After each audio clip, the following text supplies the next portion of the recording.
दर्शकों नमस्कार। Hope all is good. दर्शकों आज बात कर लेते हैं मेडिकल एस्ट्रोलॉजी के बारे में कि हमारे हॉरोस्कोप में हम कैसे जानेंगे कि हमें कौन सी बीमारी हो सकती है, कब हो सकती है और क्या हमें सर्जरी या हॉस्पिटलाइज भी होना पड़ेगा। मतलब कि कुछ बीमारियां ऐसी होती हैं कि जो आई और चली गई, सीजनल बीमारियां, जैसे डायरिया हो गया, कोल्ड हो गया, कफ हो गया, थोड़ी देर 1-2 दिन हुई और फिर ठीक हो गई। लेकिन कुछ बीमारियां ऐसी होती हैं जो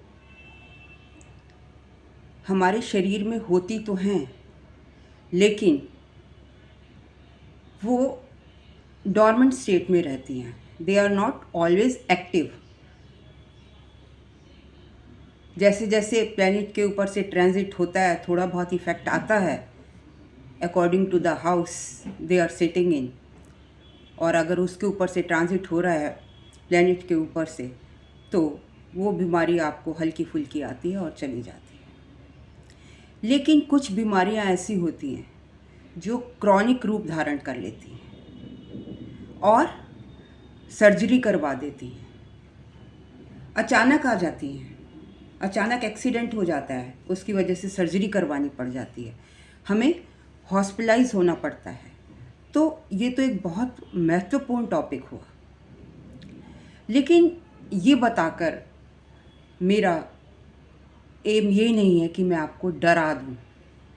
मैं सिर्फ चाहती हूँ कि आप अपने हॉरोस्कोप में देखकर अवेयर हो जाएं कि हाँ हमें ये बीमारी हो सकती है और हमें इससे कैसे सतर्क रहना है। तो देखिए, लग्न क्या है? लग्न हमारी बॉडी है, सेल्फ है। तो जब बॉडी में कोई भी बीमारी आती है उसको कौन सा घर दर्शाता है? 6th हाउस रिप्रेजेंट्स इलनेस, बीमारी, रोग। अब ये जो रोग है कैसे पता लगेगा कि हमें कोई रोग हमारी बॉडी में हो सकता है और हमें उसके लिए क्या सतर्कता बरतनी है? देखिए, मान लीजिए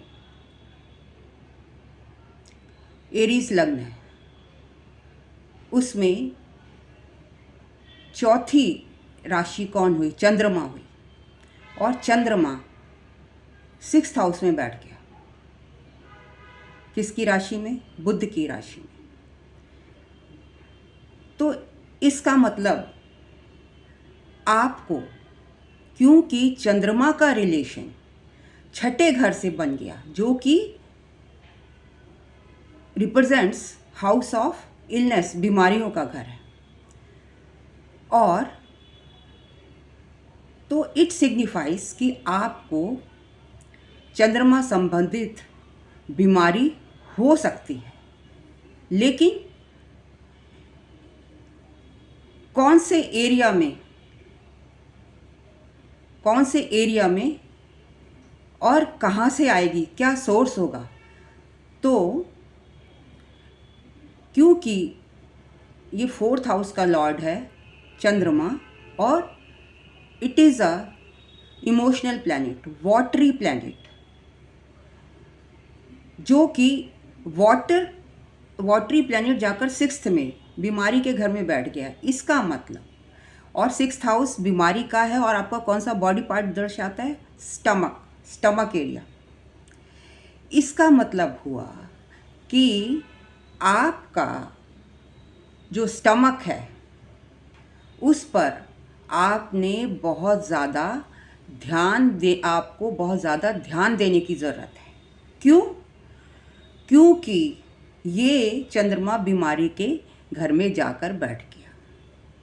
आपको इमोशंस के कारण, मतलब जब आप परेशान होंगे, चंद्रमा से जुड़ी बीमारी, mind related ups and down in your emotions, depression में जा सकते हैं आप। और मेनली आपको स्टमक रिलेटेड बीमारी होगी, because it is a watery planet, और जो किस में बैठा है, मरकरी की राशि। तो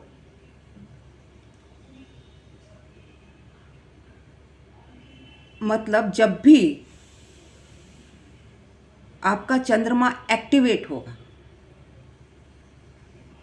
दशा, महादशा में, अंतरदशा में, तो आपको अपने स्टमक को लेकर बहुत ज़्यादा अलर्ट रहना है। तो सोर्स ऑफ इलनेस कौन हुआ? चंद्रमा, मून हुआ। बीमारी आई कहाँ से? चंद्रमा से आई। और किस पार्ट में आई? स्टमक पार्ट में आई। अब दूसरा, आपका चंद्रमा जिस भी, सबसे पहले जो प्लैनेट जहाँ बैठा है, उसके, जिस हाउस में बैठा उसके कारक तत्वों को एक्टिवेट करता है। बीमारी तो कई बार होती है आपके पास, डॉर्मेंट स्टेज में होती है, लेकिन कब एक्टिव होती है? जब वो चंद्रमा एक्टिवेट होता है, उसकी दशा या अंतरदशा आती है। तो बीमारी चंद्रमा से आई, और उसको एक्टिवेट कौन करेगा? उसको एक्टिवेट करेगा चंद्रमा जिस नक्षत्र में बैठा है, वो प्लैनेट, जो डिजीज के घर में प्लैनेट बैठा है या जो डिजीज दे रहा है, वो प्लैनेट किसके नक्षत्र में बैठा है, तो वो प्लैनेट का जो नक्षत्र लॉर्ड है, वो आपको इलनेस देने के लिए सक्षम है। मतलब जब भी उस प्लैनेट की, मान लीजिए यहाँ तो चंद्रमा 6th हाउस में हस्त नक्षत्र में बैठा है, अपने ही नक्षत्र में बैठा है, मान लीजिए वो किसी और नक्षत्र में बैठा होता, तो जब वो नक्षत्र एक्टिवेट होता, तो उस दशा में आपको बीमारी आती। मतलब नक्षत्र, जो प्लैनेट का नक्षत्र है, वो बीमारी देता है, और प्लैनेट सोर्स होता है किसके थ्रू बीमारी आई, किस टाइप की बीमारी आई। इंडाइजेशन की आ जाएगी, लूज मोशंस की आ जाएगी, आपका स्टमक अपसेट हो जाएगा। तो 6th हाउस है, तो स्टमक रिलेटेड है, तो ठीक है। ऐसा भी कहा जाता है, जब आपका जो पेट है वो दिमाग से कनेक्टेड होता है। मतलब जैसी आपकी, अगर कईयों को देखा है कि अगर वो परेशान होते हैं तो उनका स्टमक अपसेट हो जाता है, उन्हें पेट दर्द होने लगती है। तो मून इसका कारक है। मून डायरिया का, स्टमक एक का, स्टमक इलनेस का, जो वाटरी डिजीज़ हैं उनका कारक है। तो पहले उनको एक्टिवेट करेगा, और वो यहाँ पर जो मेष लग्न है, इसमें चंद्रमा कौन कौन से घर को रिप्रेजेंट कर रहा है? दूसरे घर को, क्योंकि, और 5वें घर को। मतलब आप ये बीमारी अपने पास्ट लाइफ से लेकर आ रहे हैं। 5वें को नहीं, चौथे घर को, 5वें को नहीं, तो दूसरे घर को और चौथे घर को। दूसरे घर में इसकी मूल त्रिकोण राशि बैठी है, और 4th का ये लॉर्ड है। तो इसका मतलब ये हुआ कि आपको ये बीमारी किस कारण हो सकती है? ये बीमारी आपके खाने से रिलेटेड है। जो आपका खान पान है, उस पर डिपेंड करता है कि आप किस तरह का भोजन ग्रहण करते हैं। सेकंड हाउस क्या है? आपकी फूड हैबिट्स को दर्शाता है। तो आप किस टाइप का भोजन ले रहे हैं, उसकी वजह से आपका स्टमक पर इफ़ेक्ट पड़ता है। मीन्स आपको कैसा भोजन लेना चाहिए? अपने स्टमक रिलेटेड बीमारियों से बचने के लिए, दूर रहने के लिए आपको लाइट फूड, सात्विक भोजन ग्रहण करना चाहिए। देखिए, इसमें तत्व होते हैं और आयुर्वेदिक में 3 दोष भी माने गए हैं जो इन प्लैनेट्स के साथ जुड़े हुए हैं, जिनके कारण बीमारियां होती हैं। वो 3 त्रिदोष कौन कौन से हैं? वात, पित्त और कफ। वात, पित्त और कफ। तो इट डिपेंड्स कि चंद्रमा कौन से घर में बैठा है। मान लीजिए चौथे घर में बैठा है चंद्रमा, तो कफ से रिलेटेड है, आपको कफ की प्रॉब्लम दे देगा। मतलब जो उसका प्लैनेट का नेचर है उसके हिसाब से आपको बीमारी देगा। अब अगर ये तो बात हुई कि हम कैसे पता करें कि हमें कौन सी बीमारी हो सकती है। अब कई बीमारियां हमारे शरीर में होती हैं। अब 6th का लॉर्ड मेष लगन में कौन है? मरकरी। वो जाकर अगर 8th में बैठ जाए, मतलब 6th और 8th का कनेक्शन बन जाए। अब बीमारी तो है, ठीक है, लेकिन 8वां घर क्या शो करता है? छठा घर हमें शो करता है बीमारी, 8वां घर शो करता है पीड़ा, दर्द, पेन इन आवर लाइफ। वो हमारे रिलेशंस की वजह से है या बीमारी की वजह से। वो पीड़ा शो करता है, दर्द शो करता है। मतलब जब हमें पता लग गया कि हमारा स्टमक वीक है क्योंकि 4th लॉर्ड 6th में बैठ गया, तो इसको हमारे को स्टमक रिलेटेड बीमारी हो सकती है। It will always be in dormant state अगर हम अपने खाने पीने का ख्याल रखेंगे। लेकिन जब दशा में चंद्रमा एक्टिवेट होगा, उसका नक्षत्र, जिस नक्षत्र में चंद्रमा बैठा है, तो उस टाइम पर वो बीमारी आपको ज़्यादा परेशान करेगी। अब जो पीड़ा का घर है, पेन का घर है, वो है 8वां घर। तो जब लग्न से छठा घर, लग्न और छठा घर मतलब हमारी बॉडी छठे घर से जुड़ जाती है और वहाँ पर जो प्लैनेट बैठा होता है और जो उसका नक्षत्र होता है, नक्षत्र लॉर्ड होता है, उसके अकॉर्डिंग ही आप अपनी बीमारी को कंफर्म करते हैं। और कहाँ का वो लॉर्ड है इस पर भी डिपेंड करता है कि किस एरिया का लॉर्ड है और कहाँ पर जाकर बैठ गया। जहाँ पर जाकर बैठेगा वहीं पर तो तकलीफ होगी। अच्छा, दूसरी बात कि वो और कौन कौन सी राशि इसको रिप्रेजेंट कर रहा है। जैसे चंद्रमा 2 और 4 को रिप्रेजेंट कर रहा है, तो इसका मतलब आपको अपनी फूड हैबिट्स उन्हीं प्लैनेट्स के अकॉर्डिंग, जो उसका नेचर है, जो उसका दोष है वात, पित्त, कफ का, उसके अकॉर्डिंग ही आपने अपनी डाइट को रखना है। अब मान लीजिए बुध है, बुध बैठा जाकर 8वें घर में, मेष राशि में बुध 8वें घर में बैठ गया, तो अब क्या हुआ? 6th के साथ 8वें घर का कनेक्शन हो गया और 8वां घर क्या दर्शा रहा? दर्द, पीड़ा। छठे घर ने हमें बीमारी दी, आठवें घर ने हमको पीड़ा दे दी, दर्द दे दी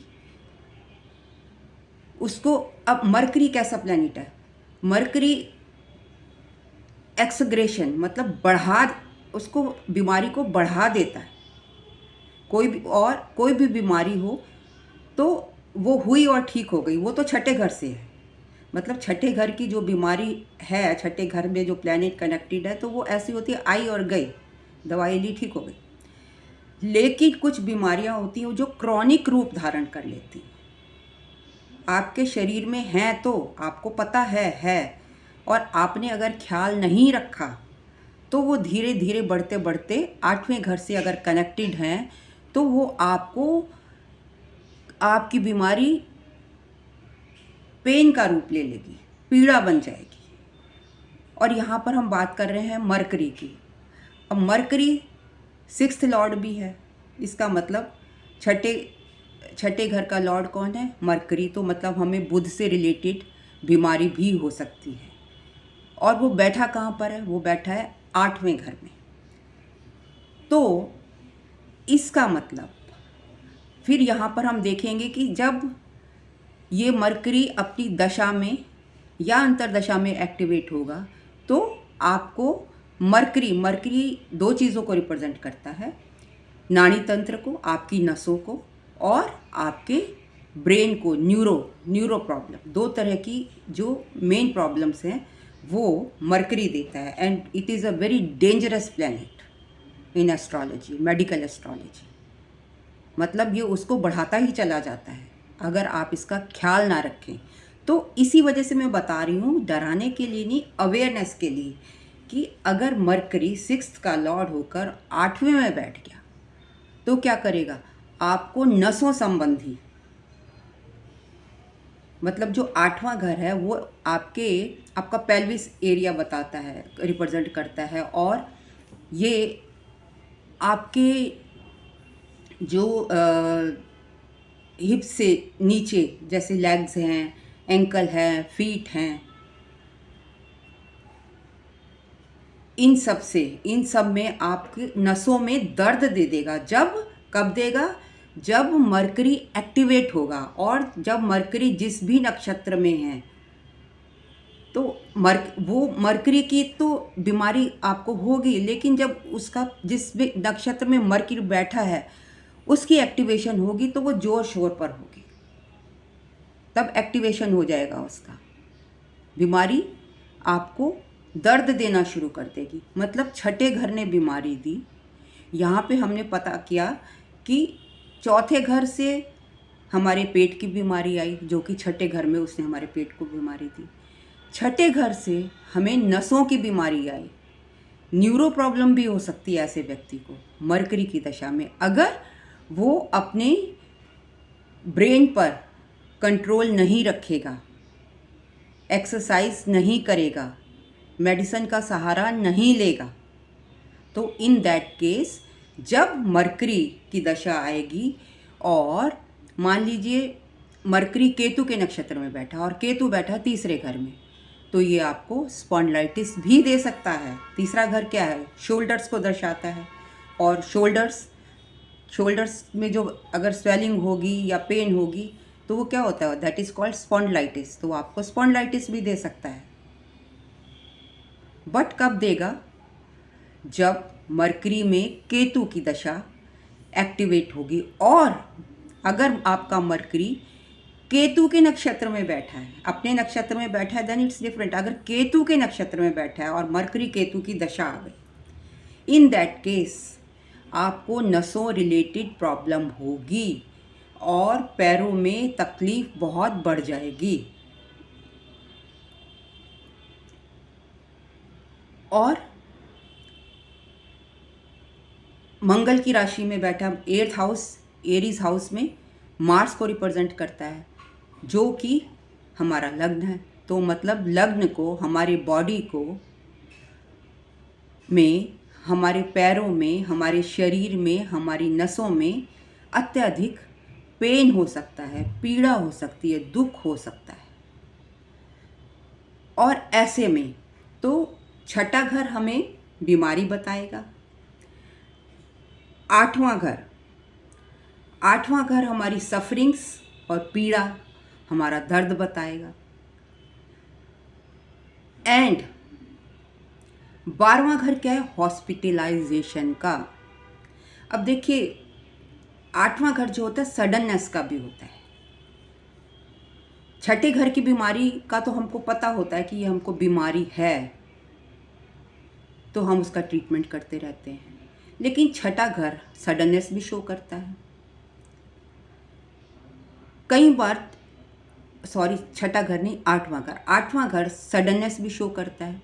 तो कई बार बैठे बैठी ऐसी बीमारी आ सकती है कि जिसका आपको पता ही नहीं है। अचानक से आठवां घर क्या देगा? अचानक से एपिलेप्सी दे देगा।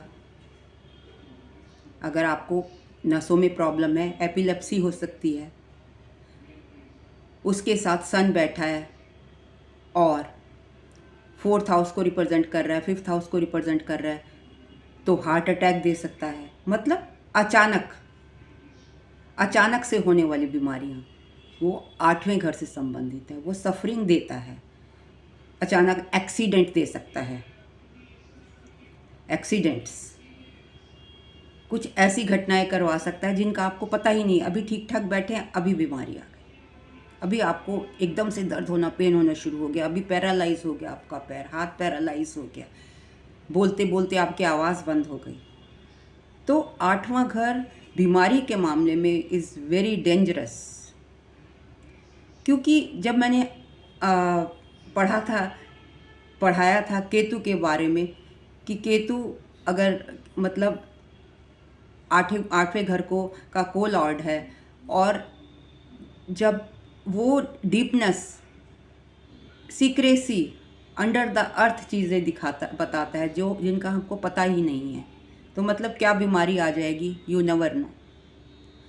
और ऐसे में अगर 12वें घर का भी कनेक्शन बन गया तो ये बीमारी आपको हॉस्पिटल तक ले जा सकती है। मतलब लग्न और 6th का हुआ तो बीमारी आई और चली गई। लग्न 6th और 8th का हुआ, क्रॉनिक रूप ले लिया बीमारी ने, क्रॉनिक रूप ले लिया, और उसमें क्या हुआ कि सडनली कोई ज़्यादा ऐसी प्रॉब्लम हो गई कि सर्जरी की ज़रूरत हो गई, अगर 8 के साथ 12वां भी कनेक्ट हो गया। तो जब लग्न 6th, 8th और 12th कनेक्टेड होंगे तो ऐसे में आपको हॉस्पिटलाइज भी होना पड़ सकता है। तो यहाँ पर मेरा कहना ये है कि जैसे हमने देखा कि स्टमक रिलेटेड बीमारी हमें कहाँ से आई? खाने पीने से आई। अब जो मरकरी है वो कौन कौन से घर दर्शा रहा है? मरकरी पहले तो अपने 8th हाउस में बैठकर अपने कारक तत्वों को एक्टिवेट करेगा। उसके बाद जो उसका लॉर्ड है वो आपको पीड़ा दे देगा। और कहाँ का लॉर्ड है वो? It is Lord of 3rd and 6th house. तो हमें 3rd हाउस क्या रिप्रेजेंट करता है? एक्सरसाइज, खेल कूद। मतलब हमें एक्सरसाइज से जुड़े रहना पड़ेगा अगर हमें अपने मरकरी को ठीक रखना है। आप फिजियोथेरेपी कराइए। अगर आप एजेड हैं तो जितनी आपसे स्लो, एकदम झटके से नहीं, स्लो एक्सरसाइजेस आप अपना सकते हैं अपने मरकरी को ठीक रखने के लिए। और मरकरी को ठीक रखने के लिए आप राइटिंग भी कर सकते हैं या आप एस्ट्रोलॉजी से जुड़ सकते हैं, तब भी ये पीड़ा आपकी कम हो सकती है। लेकिन आज मैं रेमेडीज़ नहीं डिस्कस करना चाहती, जो कि मैं अगले वीडियो में डिस्कस करूँगी। तो मेरा कहने का मतलब है, फर्स्ट हमें 4 हाउसेस पर ध्यान देने की ज़रूरत है।